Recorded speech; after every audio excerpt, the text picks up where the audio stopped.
bé tụi lấy plau này ya plau bùa plau chụp plau ya bé tụi lấy dùng con nè yếu threadไปก็จะชี้ปัวเนี่ยyaกำไรลีเจ้าเจ้าตัวละประมาณนั้นนะเจอยู่ไปไม่ที่เนี่ยเนาะไปลีเป๊ะเจ้าอยากไปเป๊ะเจ้าตัวละไม่ที่เนาะตลาดรงเก้าจีโตจงเนี่ยหัดจะขายนะจังหันเตียนจึงยงดีไลท์รอก็จงเนี่ยหัดอยากจะเราไปลุ้นโอเคเชฟสามารถซ้ำกำไรต่อเจ้า7 ดอลลาร์เนี่ยเจ้าสุ่มนะเป้าหมายอยากเทรดไปกับเจ้าชี้ปัวนะ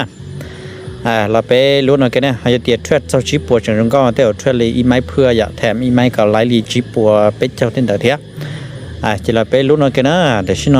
กดไข่ตัวกูเลี้ยเรานะอยากถ้าลุ้นเนี่ยหัดไม่อายนะจังเตียนเหนียวนิ่งก็ไล่อยากโอเคเลี้ยต่อเนี่ยลุ้นไปกันนะชัวร์อีสุดท้ายโอเค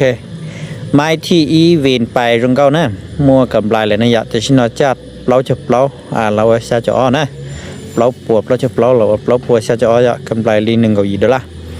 เจไปเป้เจ้าปกตินะไม่เดือดน้อยเตียนเลี้ยทะลุไปรงเก้าลีนอเลยเทียนเจตามไข่ลีเทสหอวิสุดท้ายจะ1 จั่วรอขายนะจะขอเตียนเลี้ยรอรงเก้าเหรอโอเคเลี้ยย้อนจั่วทะลุจะเสียนะเจซื้อนะจิทะลุย้อนแล้วบ้านนอเจขายด้วยซะนะจะขอเตียโอ้เลี้ยวิสุดท้ายเท่านั้นเลี้ยวิสุดท้ายเท่าแต่ชิมาลีจ่าเรายังขายวิจารณ์เตีย1 รอถ้ารู้เหนียวหันเนาะเจเตีย1 จ้วยทั้งผัดตัว1 รอ1 จ้วยทั้งเลยจะยิ่งมั่นใจเตียจากการเลี้ยนะหอตชีโถกดไข่เต้า1 กูจากการใจเลี้ยวิสุดท้ายเถอะจาก1 เลี้ยวิสุดท้ายเรามั่นใจเตียแต่ชินอน1 อวดแทนขัดลงรอจงก็อย่างดีเราไม่รังนะไปปอ1 เลี้ยเหลี่ยมติดเราไปโอเค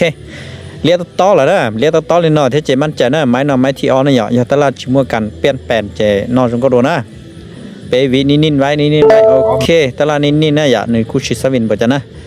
แต่ชินอวินเราอย่าอ้อเรื่องตีนะเจ้าชี้ปัวลีหายแล้วเจ้าชี้ปัวเลยจะกำไรลีชี้เจ้า$1เนี่ยนะ